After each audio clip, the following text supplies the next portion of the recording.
Cisjordanie. Et la Cisjordanie ne représente qu'une partie de la Palestine. Il y a aussi la bande de Gaza. Un territoire de 40 km de long adossé à la frontière égyptienne et fermé par des murs et des barbelés. 1,5 million de Palestiniens s'y entassent. Sur la carte, la bande de Gaza n'est qu'à quelques kilomètres de certaines villes israéliennes. Dans le sud du pays, des villes comme Sderot, Ashkelon, Beersheba sont régulièrement la cible d'attaques venues de Gaza.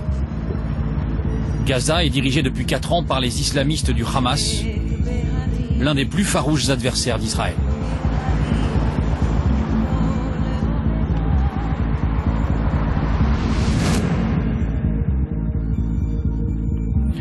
Nous sommes ici au commissariat de la ville de Sderot avec cette exposition un tout petit peu particulière, vous le voyez, cette collection des roquettes, il y en a des dizaines qui sont tombées ces derniers mois et ces dernières années sur la ville. Ces attaques, elles font souvent des blessés, parfois des morts et elles sont évidemment inacceptables. Mais il faut dire aussi que ces tirs palestiniens sont la conséquence des raids israéliens et du blocus imposé par Israël sur la bande de Gaza. Et pourtant, vous allez le voir, la majorité de la population à Gaza n'aspire qu'à une chose, vivre en paix. Mais elle est l'otage de la politique et de la violence. Le reportage est signé Katia Clarins et Valérie Lucas.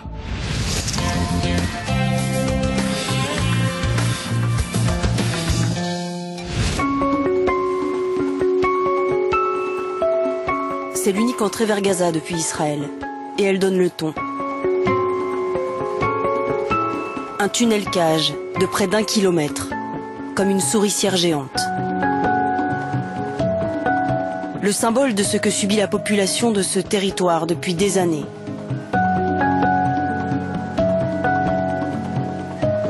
Deux porteurs seulement sont autorisés à aller et venir dans ce tunnel. Ils accompagnent les rares visiteurs pouvant pénétrer le lieu. Bienvenue à Gaza, un confetti de 365 km² où se pressent plus d'1,5 million d'habitants. L'un des endroits les plus surpeuplés au monde, l'un des plus méconnus aussi.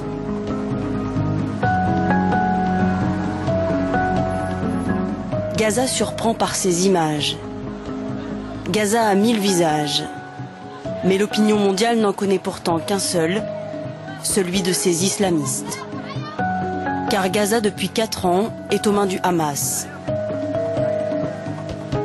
Après avoir gagné les élections en 2006, ce parti prend totalement le pouvoir à Gaza l'année suivante. Le Hamas, un farouche opposant de l'État d'Israël, contre qui il a multiplié pendant plus de 10 ans les attentats suicides. Depuis, le Hamas est considéré comme une organisation terroriste par Israël, les États-Unis et l'Union européenne. Aujourd'hui, c'est la fin du Ramadan. La prière du matin achève le mois de jeûne.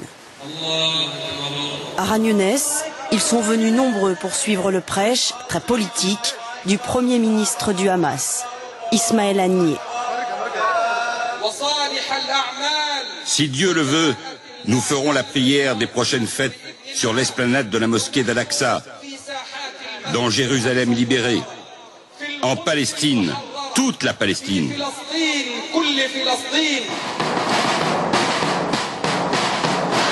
Le Hamas contrôle le territoire d'une main de fer. Et il aime le prouver avec des démonstrations de force.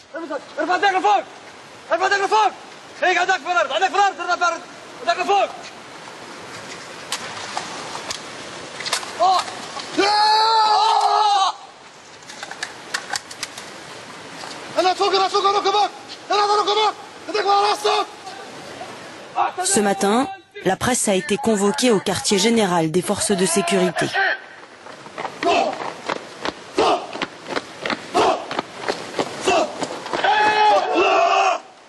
Il faut démontrer que ces hommes sont entraînés à mater toute révolte. Un professionnalisme que ne renieraient pas d'autres polices. Mais derrière les images officielles, il y a une autre réalité. Beaucoup plus violente pour les opposants au Hamas. Cet homme, qui a requis l'anonymat, a séjourné plusieurs fois en prison. Il témoigne. Les plus dangereux, ce ne sont pas les policiers ou les gens qui travaillent directement avec la sécurité.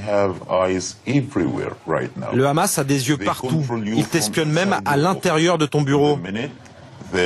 À la minute où tu fais quelque chose qu'ils n'aiment pas, ils savent comment te stopper. Par exemple, tu te promènes dans la rue, une voiture s'arrête à côté de toi.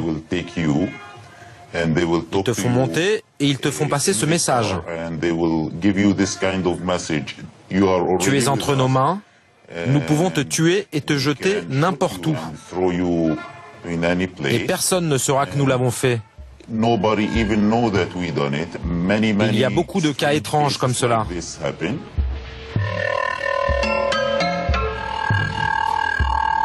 Depuis la prise de pouvoir du Hamas, Israël a imposé un véritable blocus de la bande de Gaza. Le territoire, déjà cerné par un mur et des miradors, s'est vu imposer par l'armée israélienne une nouvelle zone tampon.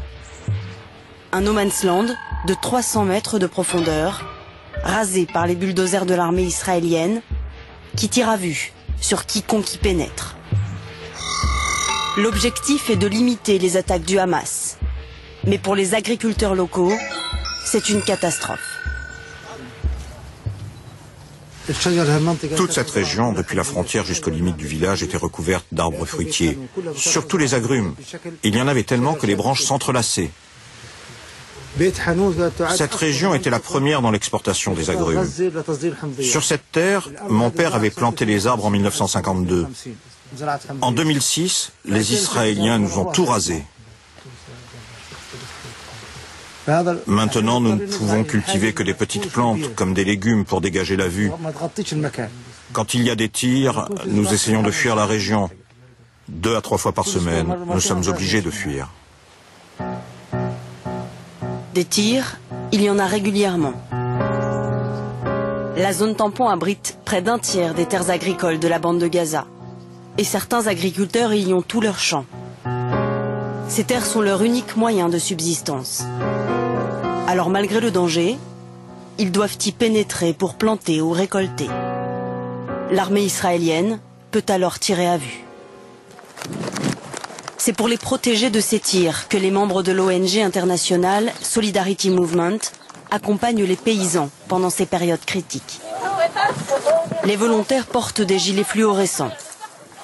Ils forment un bouclier humain face aux soldats israéliens.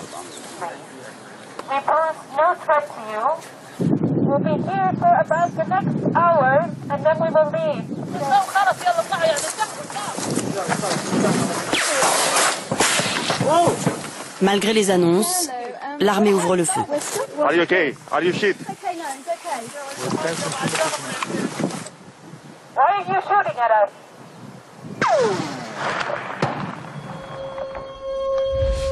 En mer, c'est le même enfermement. Les pêcheurs n'ont pas le droit d'aller à plus de 5 km de la côte. Mais dans la zone autorisée par les Israéliens, il n'y a presque plus de poissons. Alors, pour survivre, on tente de repousser les limites. Mais les navires de guerre israéliens veillent. À Gaza, tous les pêcheurs ont une histoire à raconter. Aux commandes de son chalutier, Ahmad Kabadja gagne le large, comme chaque jour depuis qu'il a 14 ans. Dans sa famille, ils sont pêcheurs de père en fils. Tous les membres de l'équipage sont des cousins. Les soldats ont plusieurs fois tiré sur son bateau. Un jour, ils sont même montés à bord. Un soldat est monté sur mon bateau. Il a coupé un des câbles qui retient le filet de pêche. Au moment où il a voulu couper le deuxième, je me suis jeté par terre. J'ai protégé le câble avec mon corps. Et je lui ai dit, tue-moi, mais tu ne couperas pas mon câble. Ça a duré de 11h du matin à 4h de l'après-midi. C'est notre seul métier. Que veux-tu que je fasse d'autre? On n'a rien. Où veux-tu qu'on aille? Notre vie? C'est clair, c'est une vie d'humiliation. L'humiliation, les hommes des brigades Esdin al-Qassam la branche armée du Hamas, ont décidé de la combattre. Combien sont-ils? Difficile à dire. Le Hamas cultive un grand secret autour de ces hommes. Ce commando patrouille toutes les nuits afin de s'opposer aux incursions régulières des militaires israéliens dans la bande de Gaza. Devant notre caméra, le discours est martial. Les Juifs avancent en permanence dans ces régions et nous sommes installés ici afin de répondre à toute attaque ou agression qu'ils pourraient perpétrer. Nous sommes là, tel un mur inébranlable face à l'agresseur. Mais l'agresseur, c'est parfois eux.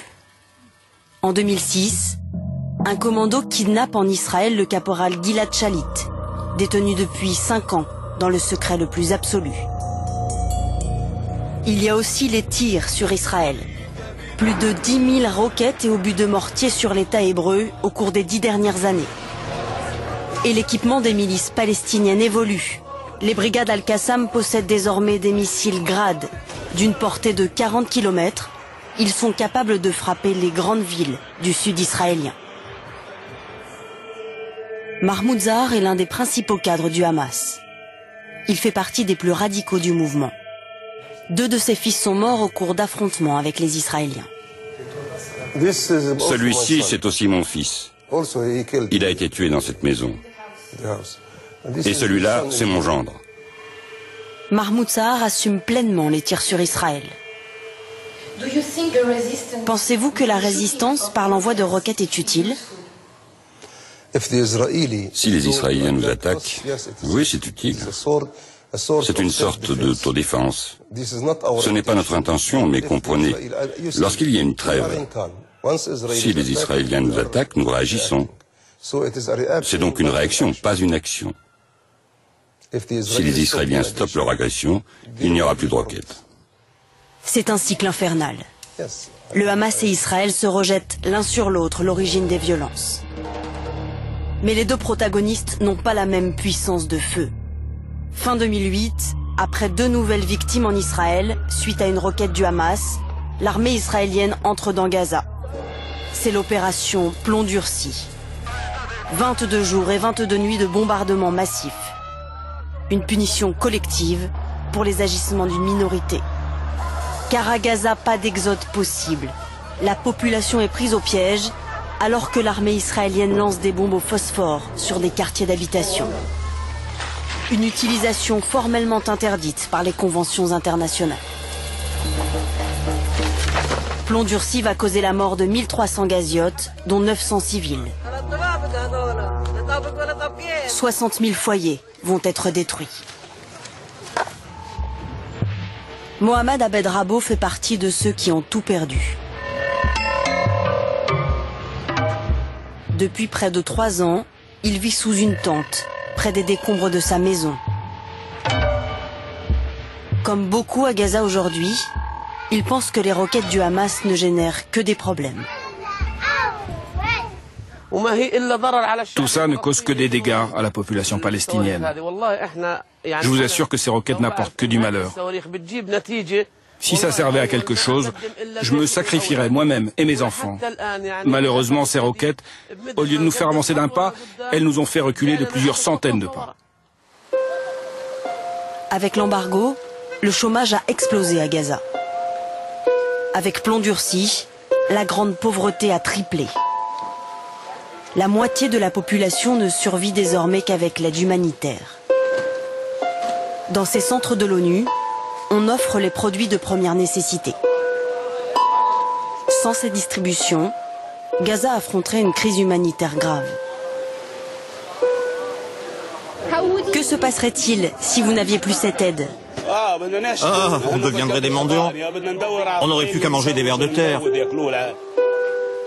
Enfermés de toutes parts, les gaziotes ont dû faire preuve d'ingéniosité.